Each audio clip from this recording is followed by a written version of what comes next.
Hello everyone. In this tutorial we're going to see how the initial boundary conditions are built in a flow model and how some boundary conditions that MINEDW has are used to simulate different processes and scenarios. Now, regarding the initial water table condition in MINEDW, we have two options. The first would be to use a constant level for the entire model, and the second is to use a level with spatial variation, which is done by incorporating a text file that can be generated by previous versions of simulations of the model. For example, if we want to run a transient model, we would first run a steady state model that generates the initial water levels as a result, and then these water levels can be loaded directly through this menu into the transient model. Now, moving on to boundary conditions, MINEDW incorporates several options, including the constant hydraulic heats, drain options, variable flux, pumping wells, river conditions, and also recharge and evaporation. In this tutorial, we're going to talk about the first two, the constant hydraulic heads and variable flux. Initially,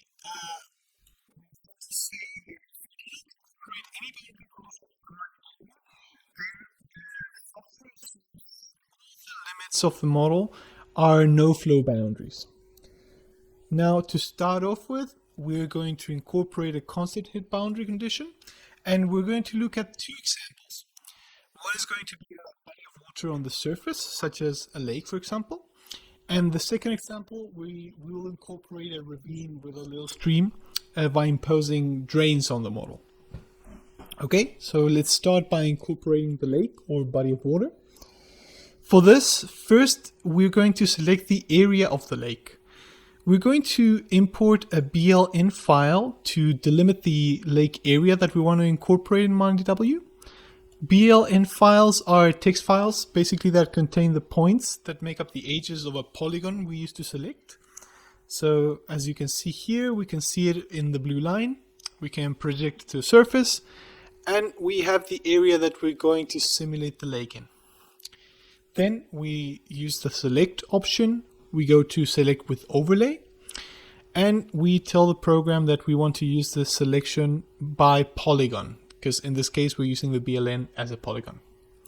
As we can see, all of our nodes that are inside the polygon are then selected, and these are the ones that we're going to assign the condition of lake to. Now, before we do that, we have to go to the boundary condition menu and create the corresponding constant head group. So this is the one here, and we're going to give it the name lake. Now, once we have created the group and with the node selected, we can press enter, and we choose to add the nodes to a constant head. We then decide which group they're going to go into, in this case the lake, and the layers in which this condition is going to be assigned to. So in this case, just the first layer of the model.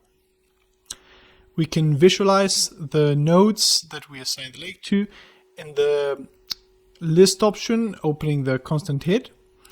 Here, the assigned lake can be seen as blue spheres, as you can see for all the nodes. Also, if we go to the constant head menu and select lake, we see that we can see all the nodes that have been assigned to the condition.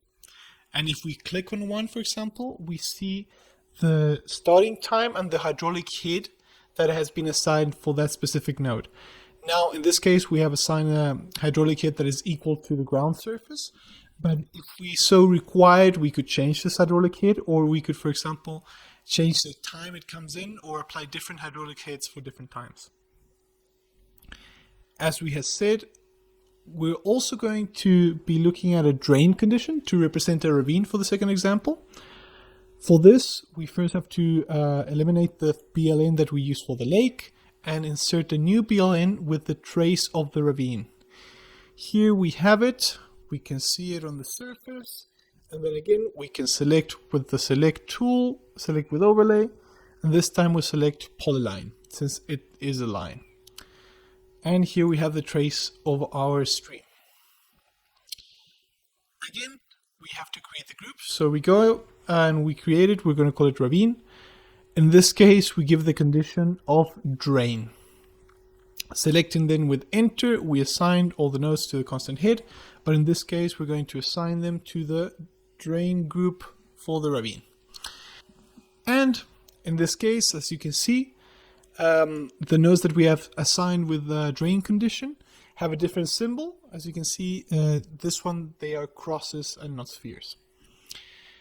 What this condition now is going to do is that for all the water basically that touches the drains in the ravine, the model is going to extract that water from the model, and it's going to count it as water that circulates through the ravine in the balance later. Then if we go to the boundary conditions panel and go to ravine, we see all the assigned nodes again and the hydraulic heads that they have. And in this case, it coincides with the topography, since by default MINEDW assigns hydraulic heads that are equal basically to the original altitude of the nodes. Alright, now for the last example, we're going to be looking at the incorporation of variable flux condition. Now, the variable flux is a condition that allows taking into account the water stress that happens in a model, especially at the edges of the model. That is, when you impose a constant head to the edge of the model, what can happen is that if the water stress or the hydraulic stress caused by the open pit or mining operations reaches very close to that edge of the model or to the edge of the model itself, it can be the generation of basically unrealistic hydraulic gradients because we're applying a constant hydraulic head to the edge. Now, in contrast to this, the variable flux allows the flow that enters the model to change depending on the gradient that has been generated in the previous time step.